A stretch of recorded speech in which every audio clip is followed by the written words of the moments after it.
Hey, Dave Prowse here with the tech question of the day for January 12th, 2017. And this is a networking question. Take a look at what we have here on the screen. Examine it.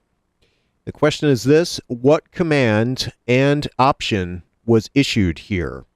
This is a Windows 10 computer, and we're in the command prompt, obviously. And there are only TCP connections listed in the results. There are no UDP connections. So what command and option was issued? And I'll give you a moment to pause the video before I give the answer.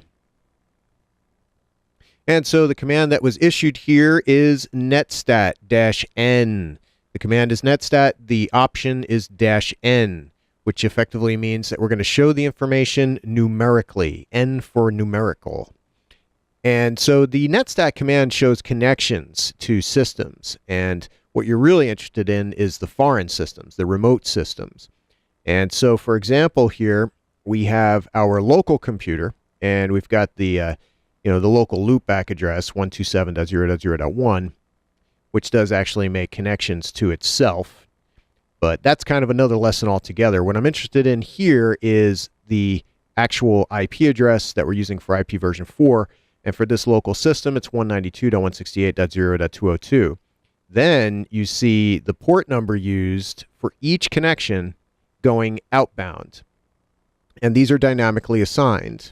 So here for this connection, it's 49,675. And for this one, it's 49,750, and so on. And then it shows the foreign address, which could be anything, whatever we're connecting to. It could be Google or my website or who knows what. And so you'd see the IP address, for example, 212.119.29.131.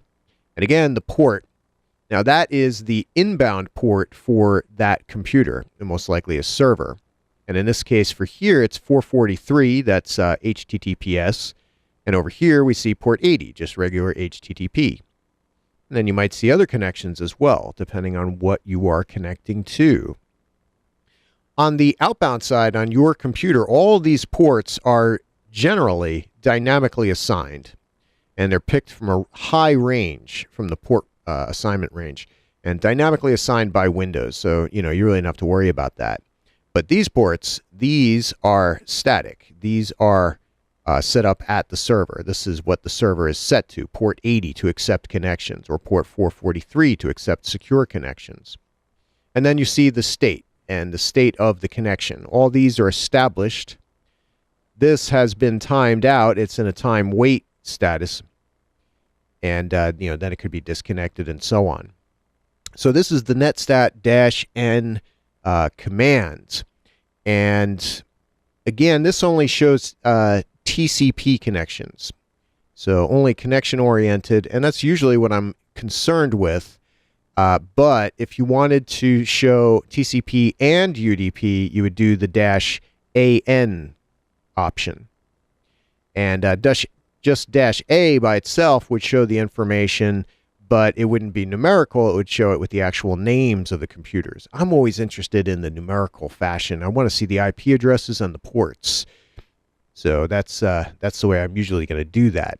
But -a will give you the names, -n will do it numerically, and -an will give you numerical with TCP and UDP connections. So that's the answer for the tech question of the day. Know your commands in the command prompt. They can be very, very helpful when you are analyzing systems and connections out to other remote computers. I'm Dave Prowse. If you have any questions, feel free to contact me at www.davidlprowse.com.